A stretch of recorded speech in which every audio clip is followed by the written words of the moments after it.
How much for how long? Governor Inslee wants answers about a radioactive leak at Hanford. They are the strongest words yet from the new governor and the strongest in years, directed at the Department of Energy and contractors at the nuclear reservation. King 5 environmental specialist Gary Chittum is live in Richland, where the heat has been turned up and turned up big time. Gary. Lori and Dennis, you can feel the heat all the way from Olympia right now. First of all, though, let's make very clear that the Department of Energy and the state say there is no risk to human health because of what is happening inside here. However, the governor made it very clear today. He is upset. He's not going to tolerate what's happening right here. He directed his message directly to the Department of Energy. He is unhappy that there's a tank with 500,000 gallons of highly toxic radioactive materials leaking at Hanford. Hanford Tea Farm. No activity could be seen in the nuclear waste farm today above ground, but an apparent underground leak set off a reaction today in Olympia. There's some suggestion that this leak has been going on for years rather than weeks. Suspected leaks at Hanford are nothing new. Over the last 70 years, there have been as many as 69 of them. Tank T111 was first deemed a possible leaker in the 1970s and has been heavily monitored since then. Contractors say they noticed a drop in the level of the underground tank that indicates a loss at a rate of up to 300 gallons a year. That heavily radioactive material can and has in other cases migrated to the groundwater below. That presents a clear threat to the nearby Columbia River, which tank farm officials say so far has not happened, even though there have been so many suspected leaks. The fact that we've experienced leaks before should not, in my view, be any excuse or license to get out of jail for the federal government, given the depth of this responsibility. T111 is a first-generation tank built in the mid-1940s, and it holds seriously radioactive leftovers from the production of World War II bombs. It was never designed nor expected to hold up this long.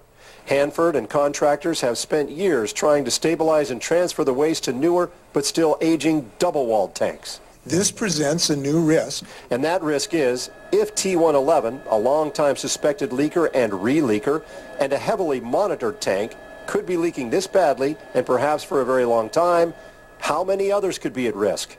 The DOE issued a statement indicating there does not appear to be any obvious signs of contamination around the tank. Monitoring wells in the T-tank farm, where tank T111 is located, have not identified significant changes in concentrations of chemicals or radionuclides in the soil. Okay, well, some equipment doesn't seem to be working properly because one set of equipment is saying that the level is dropping in the tank. The others are saying there's no contamination under or near the tank. It's had to go somewhere. That's what they're going to try out, and it's a very frustrating ordeal to try to get to the bottom of it. Lori and Dennis? Gary, how will they know if other tanks are leaking?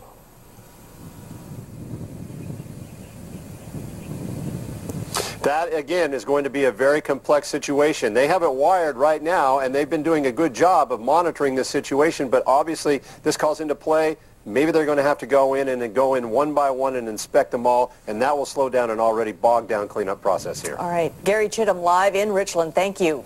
Environmental watchdog groups applaud the governor's tough stance, but they want more. They want action now before the situation gets worse. King 5's Natalie Swaby is live with a reaction to today's announcement. Natalie. Well, the executive director of Hanford Challenge, a group with a mission to protect the environment and the public's health, says there's a need now for new double-shell tanks to be built to store waste from confirmed leaking tanks. That's just one of the things we discussed after the news broke.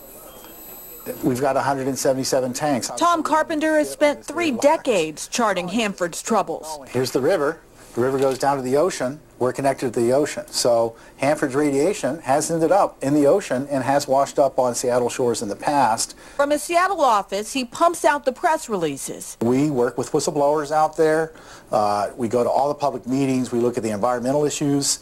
So we pay very, very close attention to what's going on at Hanford night and day. And today, he's working overtime after this announcement from Governor Jay Inslee. There is newly leaking single-shell tanks at the Hanford site. It spotlights, again, the mess we're in. at the Hanford site. This is the worst contaminated facility in the United States. The new report highlights an old problem, leaking tanks. So if this were 300 gallons a year at City Hall, it would be a huge deal. This is a lot of nuclear waste. We're talking waste that's dangerous in microscopic quantities, very, very tiny amounts. Carpenter wants action now. Under the law, this tank needs to be pumped and emptied to protect the groundwater. His watchdog group is anxiously waiting to see Hanford's next move.